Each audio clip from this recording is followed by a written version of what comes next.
The shadow empire is collapsing. We have the decrypted messages that change everything. Watch closely.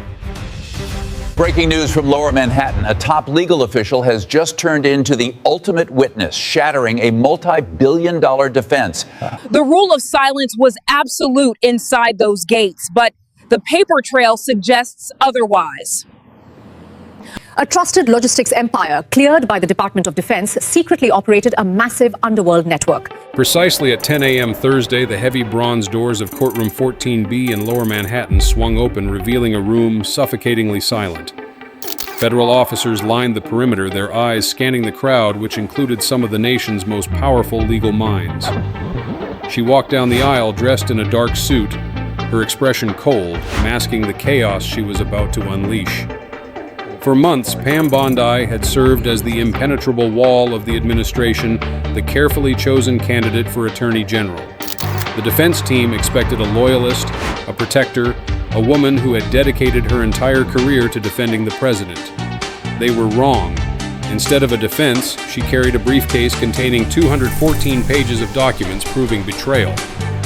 The evidence was a mountain of receipts, bank transfers, and signed agreements verified by federal investigators. It represented $127 million in sham deals, 3 shell companies, and the complete collapse of a multi-billion-dollar legal defense strategy. Under the dim lights of the courtroom, the unusual became clear to everyone present. The woman hired to bury the investigation was the very same woman who had handed the prosecutors the shovel. By 4 o'clock that afternoon, the dividing wall had completely vanished, replaced by a cooperative witness with nothing left to lose. Outside the courthouse, news helicopters circled the building like vultures, while inside the air was heavy with the weight of a generational power shift. The prosecutors were unsurprised, for they had spent 4 hours reviewing her confidential transcript. This was the moment the newspaper headlines hadn't anticipated, the moment the shield became the spear.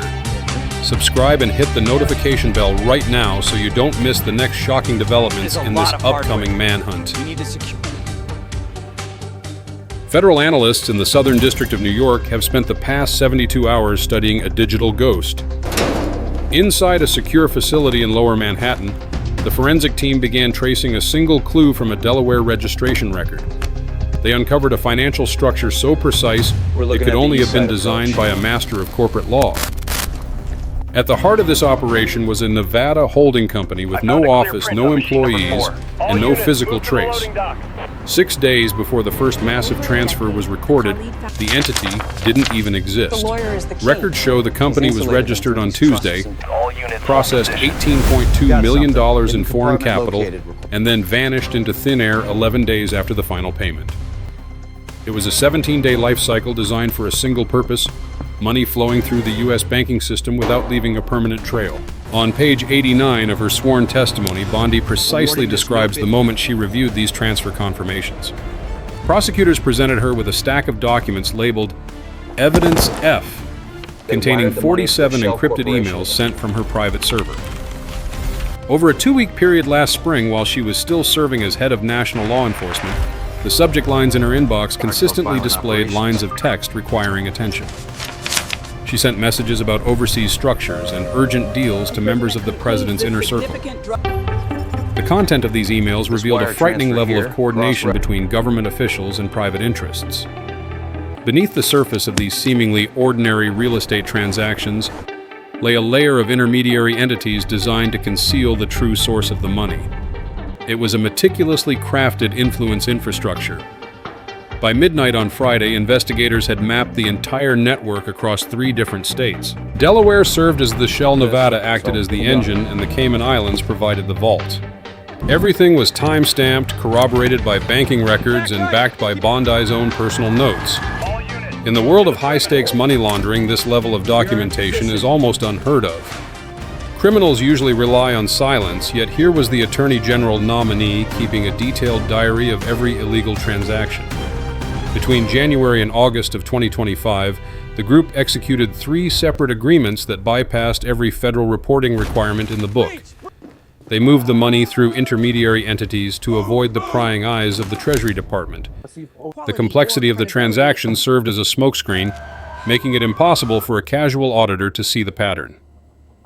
Behind the corporate jargon and the layers of LLCs, the truth was remarkably simple. It was a system built to sell access to the highest office in the land. Analysts found that the money was not just sitting in accounts, it was being deployed to influence policy decisions in real time.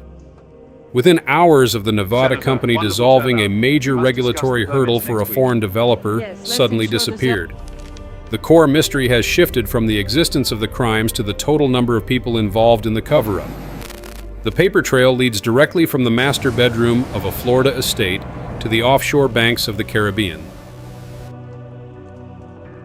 Across 214 pages of testimony, the image of a massive shadow government begins to take shape. She gave the FBI the keys to a kingdom they did not even know existed. Every email and every wire transfer acts as a nail in the coffin of the administration's defense. Late Friday afternoon, 3 more subpoenas were issued to the staffers mentioned in the decrypted messages. They are now facing the same choice Bondi made: cooperate or face the full weight of the federal justice system. The forensic team is now digging into 4 international institutions to find where the rest of the $127 million is hidden. At the center of this web, the name of the president appears over and over again in the authorization keys. By the time the sun rose on Saturday, the scope of the investigation had doubled in size. It is no longer a matter of speculation because the digital evidence is undeniable. The data reveals a generational project to privatize the functions of the American government. Through these ghost corporations, the group was able to operate with total impunity for years. She finally broke the silence that kept the operation running. The server rooms at the FBI field office hum with the heat of 1,000 processors crunching the encrypted data. Inside the digital folders, agents found high-resolution scans of signed contracts that still bore the embossed seals of the Attorney General's office. They could see the ink signatures of proxies who had never set foot in a corporate office yet were listed as the heads of multi-million-dollar enterprises. Toss the next one down. These straw men were the only things standing between the public and the truth about the Nevada holding company. Every morning at 8 a.m., a new batch of wire confirmations is added to the master evidence board. It looks like a map of a global insurgency with lines connecting Washington, D.C. to the tax havens of the world. The sheer volume of the evidence is overwhelming the defense team's ability to respond. Under the pressure of the unraveling network, the once loyal inner circle is starting to fracture. They are realizing that the documentation Bondi provided is independently verifiable through the international banking system. The paper trail is a physical reality that cannot be shouted down on social media. February 14th, 2025, marked the beginning of the end for the administration's inner circle.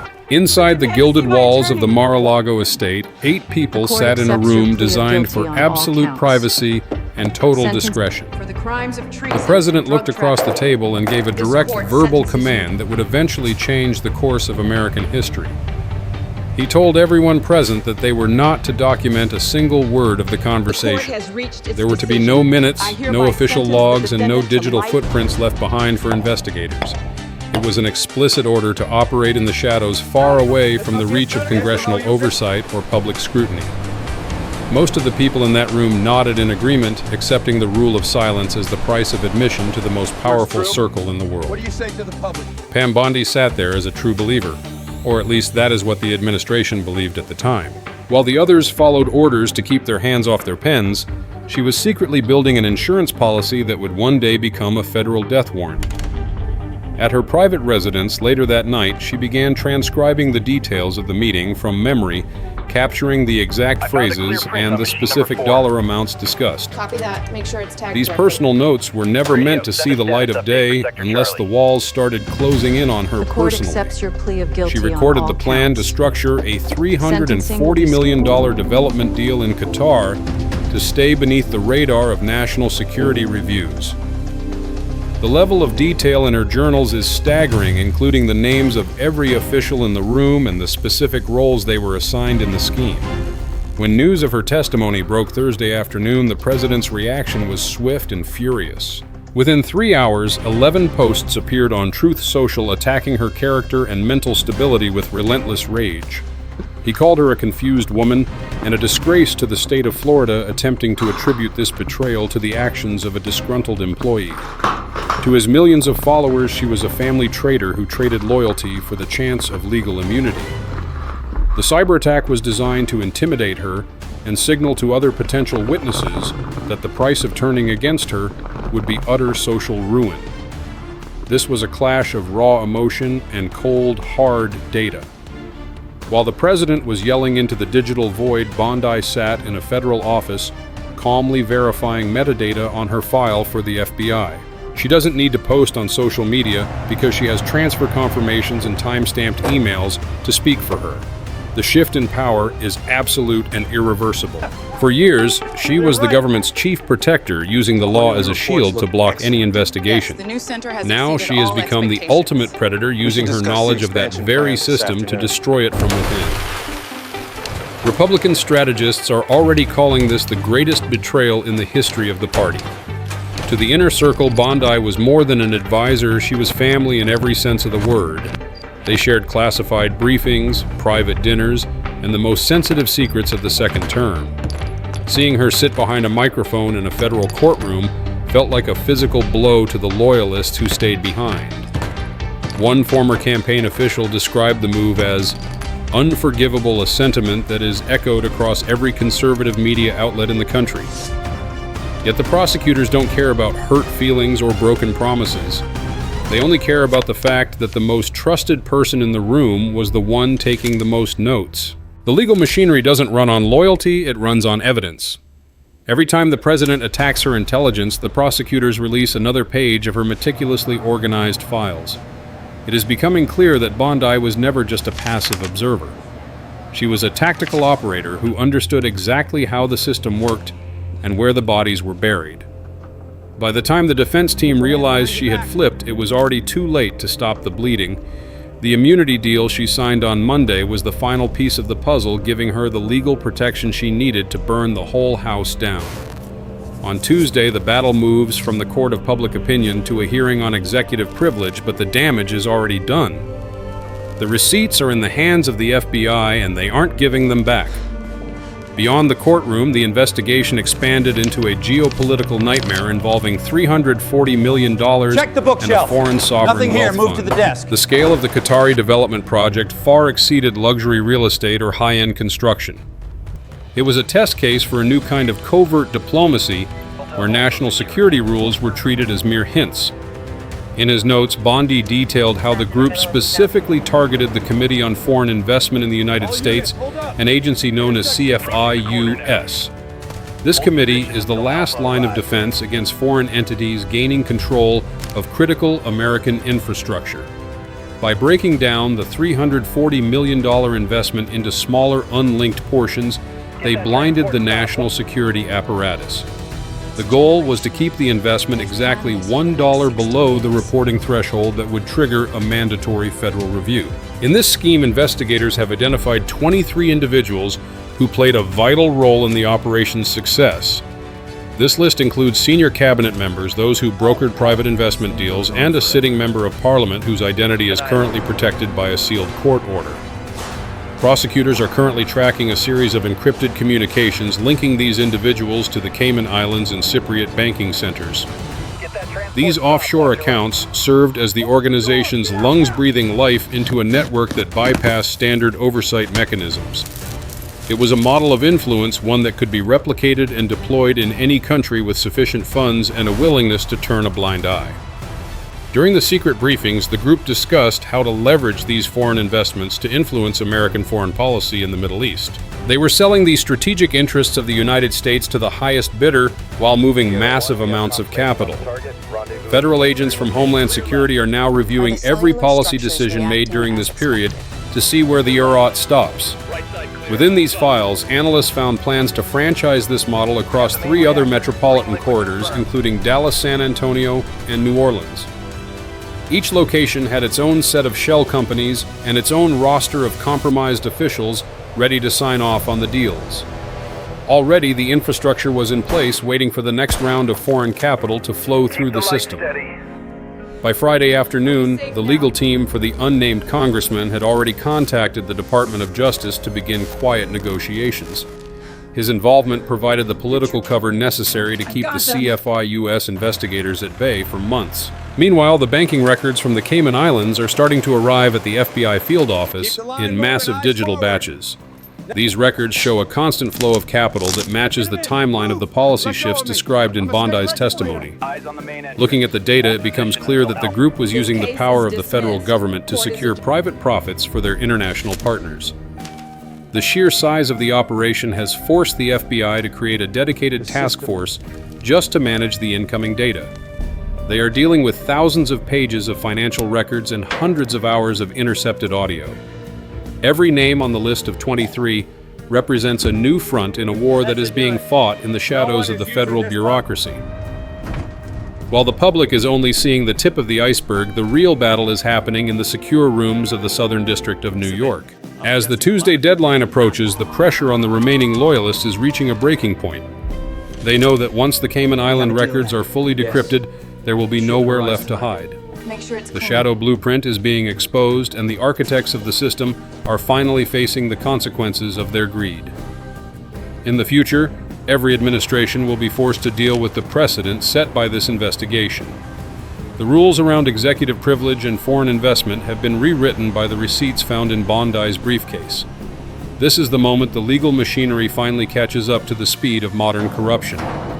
On Tuesday, March 10th, the U.S. legal system will face its most severe test in a generation.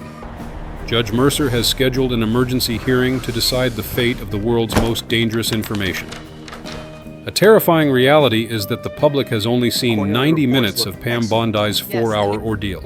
In the sealed portion of the transcript, 2.5 hours of testimony remain hidden.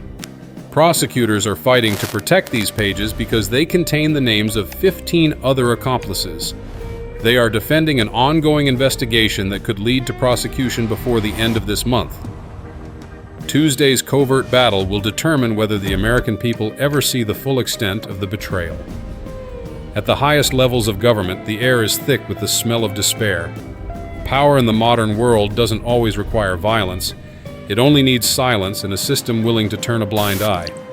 You are witnessing the real-time collapse of a secretive empire built to last for decades.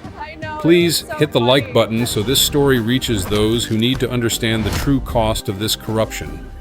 Comments containing the word "expose" will help bring this investigation to light where it deserves attention.